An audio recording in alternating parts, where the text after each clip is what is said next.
Bueno, la propuesta fundamentalmente del proyecto es un proyecto de recuperación y valoración de saberes campesinos.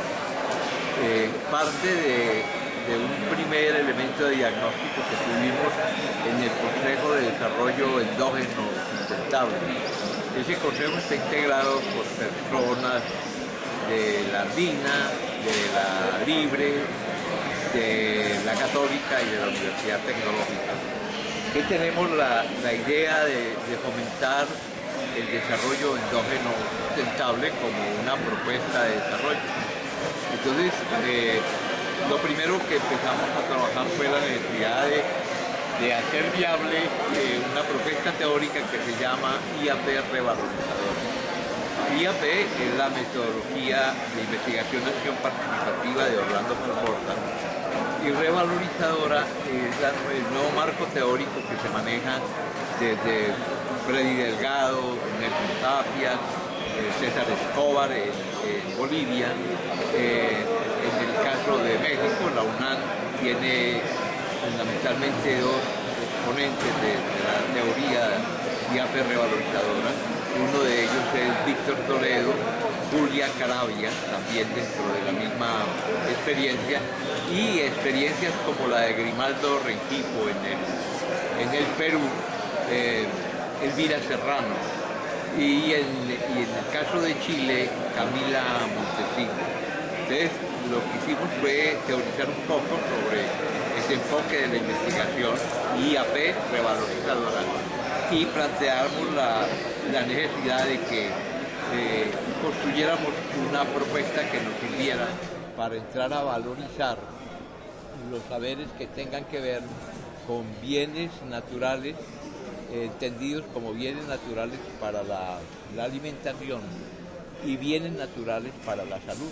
En la medida que hicimos un primer sondeo en 5 municipios de Risaralda, y en ese primer sondeo, en 4 veredas por municipio, los 2 elementos centrales que están planteando los campesinos que tienen temor que se pierdan son los saberes que tienen que ver con alimentación y los saberes que tienen que ver con salud. Entonces, hicimos una propuesta para Conciencias en el sentido de un proyecto que entre a revalorizar los saberes que tienen que ver con los bienes alimentarios y en este caso también con bienes para la salud. Como el concepto de IAP revalorizadora implica que es un proyecto que se construye desde las mismas comunidades, entonces lo que nos quedaba era fomentar una serie de reuniones en las veredas donde funcionan las escuelas campesinas de agroecología, para que esas escuelas campesinas de agroecología entraran a seleccionar co-investigadores campesinos o campesinas que empezaran a nuclear una estructura de investigación participativa desde ellos.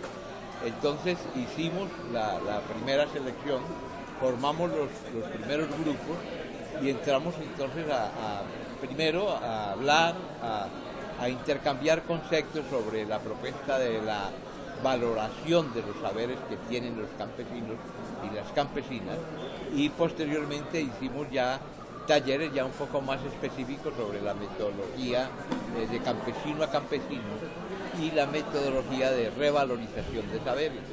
Eso nos permitió entonces iniciar el ciclo ya con el trabajo de las comunidades, y empezamos desde las escuelas campesinas a hacer el ejercicio de la valoración de saberes. Como no, el proyecto tiene que ver también con la academia, entonces también pensamos en la necesidad que núcleos de estudiantes se vincularan al proceso. En este caso, 2 núcleos de 2 grupos, un grupo de gestión social del ambiente y un grupo de práctica interdisciplinaria 2, son los que asumen el trabajo en las veredas. El joven estudiante lo que hace primero es valorar su cultura, en la medida en que en el ámbito académico no se valora la cultura rural campesina. Entonces el primer ejercicio es el ejercicio de que el estudiante asuma y valore el papel de la sociedad rural campesina, asuma y valore desde la historia, desde el carácter pluricultural. Realmente la sociedad rural campesina es uno de los crisoles más inmensos en cultura. Acordémonos que nosotros tuvimos la influencia de la cultura tiahuanacota, posteriormente de la cultura incaica, de las culturas amazónicas, de las culturas arawak, de la cultura caribá. Es decir, desde el sur y por el oriente nos llegaron cantidad de elementos culturales, pero también nosotros tuvimos la gran ventaja de que también del norte nos bajan por el mismo, la zona del canal, hoy en día el canal de Panamá, el tapón del Darién, nos bajan culturas que van a nutrir a nuestras comunidades. La llegada de los españoles es también un elemento cultural muy valioso, porque también con los españoles llegaron pues algunos españoles, llamémoslos cachacos, distinguidos, pero también llegaron los españoles de Andalucía, ¿no? Españoles más influenciados de las culturas moras, del poblamiento del norte de África. Entonces, esa amalgama también de España, entre españoles y iberos influenciados por celtas, por germanos, por romanos, ahora bajo la influencia de los moros, esa estructura pluricultural también nos llega con España. Y finalmente tenemos el otro gran aporte, que son las culturas afrodescendientes. Realmente nosotros tenemos un error en cuanto a que limitamos la presencia de los esclavos africanos con el tiempo después un poco de la conquista, cuando Pizarro trajo los primeros esclavos africanos. Y los primeros esclavos africanos que trajo Pizarro los trajo de lo que hoy en día es la Nueva Guinea. La Guinea es la Guinea ecuatorial, lo que nos identifica con lo que somos nosotros desde el punto de vista ambiental. Es decir, nosotros tuvimos la posibilidad de que el encuentro de lo que dice Lévi-Strauss, de esos núcleos que tienen la posibilidad de tener dos cielos, porque eso es lo que nos pasa a las culturas ecuatoriales, que tenemos la maravilla de tener el suelo influenciado por los dos trópicos, por el trópico de Capricornio y el trópico de Cáncer, y tenemos entonces un cielo inmensamente diverso. Esa pasó también con las culturas africanas. De África, los que nos llegan aquí, nos llegan desde ahí. Y parece que, signado por las mismas leyes de la Pachamama, nos llega el otro, porque nosotros somos los hijos del sol, nosotros somos los consentidos del sol, y los de la zona ecuatorial africana que nos llegan son los hijos de la luna, los consentidos de la luna. Entonces esa gran riqueza, esa gran amalgama de culturas es la que se refleja en la sociedad rural campesina. Por eso decimos que la sociedad rural campesina es la joya más preciosa cultural que todavía nos queda. Y nos queda por rescatar entonces esos saberes que tienen, cantidad de saberes que nosotros inclusive considerábamos que se habían borrado. Para darles un ejemplo, nosotros pensábamos que las costumbres alimentarias se habían perdido y todo lo contrario. En el ejercicio que llevamos hasta ahora nos dimos cuenta, por ejemplo, un hecho tan simple como el número de alimentos. Cuando llegan los españoles tratan de imponernos 5 comidas.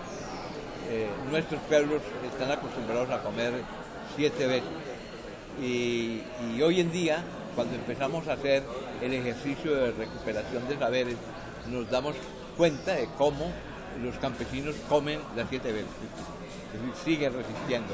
Entonces se toman los tragos por la mañana, desayunan a la media mañana, el almuerzo, el algo, la comida y lo último, la comida de la noche, la más vieja comida, que son 7 veces que el campesino come.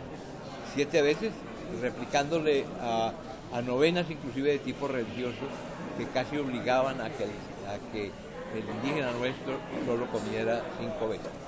Entonces, ese es como un ejemplo de cómo en la medida en que vamos encontramos procesos de resistencia cultural inmensa. Por ejemplo, otro elemento de resistencia es el sagú.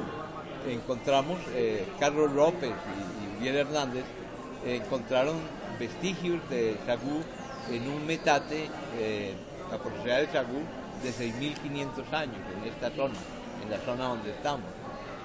Lo que nos indica que ya se cultivaba y ya se manejaba el sagú. El sagú se pierde y ahora en este ejercicio que estamos nos damos cuenta cómo los abuelos, todos los abuelos de los 5 municipios y de las 4 veredas, todos los abuelos habían tomado colada de sagú. Los padres ya solo un 30% y los hijos ni siquiera conocen la planta del sagú. Pero esos son como ejemplos de cómo si dejamos que se acaben esos saberes, si permitimos que esos saberes se pierdan, estamos acabando con ese crisol inmenso de culturas que conformaron la sociedad rural campesina. Cuando nosotros nos metemos al agroecosistema cafetalero, que ahora lo señalan como patrimonio de la cultural de la humanidad, la finca cafetera tradicional es la mejor expresión de ese crisol de culturas. Una finca cafetera nuestra tradicional puede llegar a tener 15 componentes y reflejar en cada uno de esos componentes una cultura. Está la cultura del guadual y todo lo que tiene que ver con la cultura del guadual, desde la construcción de las viviendas hasta la construcción de los acueductos para traer el agua, la guadua como elemento energético, la guadua como parte de la actividad artesanal, eso está dentro de la cultura del guadual, pero está la cultura del monte. En la finca también hay un pedazo de monte y en el monte está toda la riqueza que ustedes quieran en la biodiversidad que tenemos en la zona ecuatorial. Si le sumamos también las leyendas, los mitos que existen, ahí está también, en ese monte está metido el duende, el muán, la madre monte, la patasola, todos los mitos culturales están desde ahí. El monte, la cementera que permitió el avance de la civilización que llamamos cafetera, la cultura cafetera. La cementera no es más también que una reconstrucción del ecosistema natural.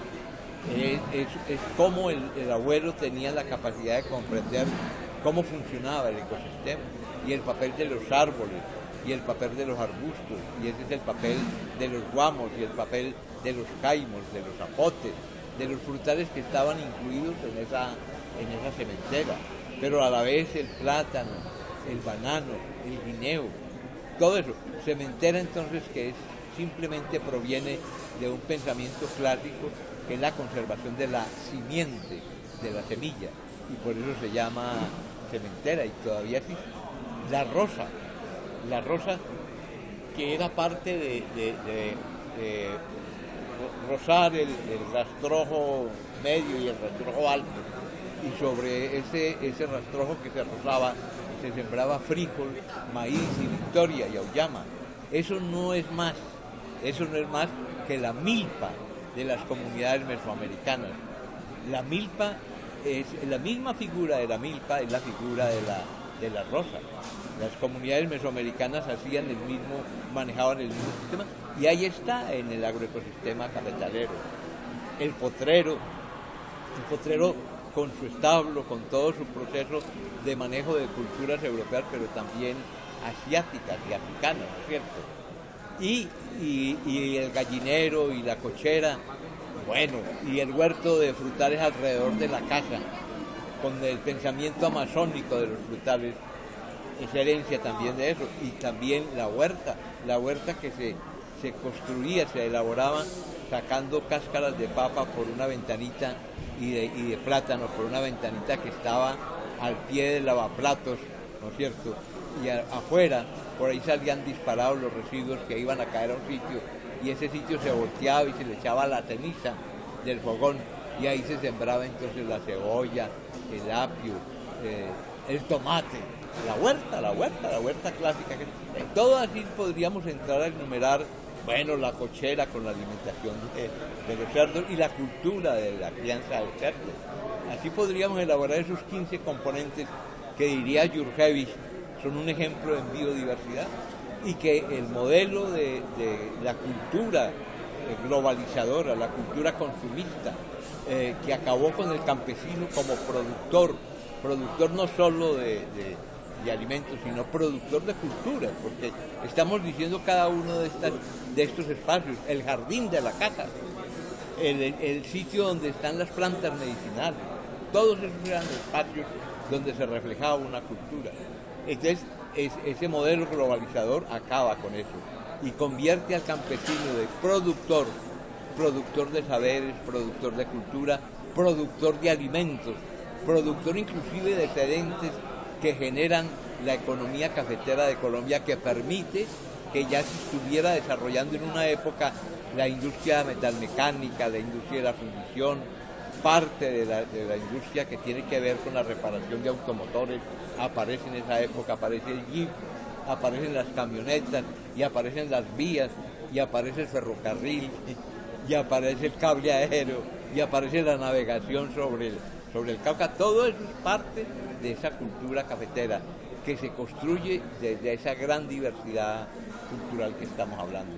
Entonces, eso es lo que en este momento nosotros decimos, cómo se acabó eso, ese es el paisaje cultural cafetero, y se convirtió a estos campesinos productores de cultura, productores de alimentos, productores de saberes, en consumidores de fertilizantes, de fungicidas, de insecticidas, de herbicidas, y lo más dramático, en consumidores de alimentos para los animales, de concentrados. Y les borraron toda su cultura, que fue reemplazada por la imposición de los modelos comerciales de la sociedad de consumo.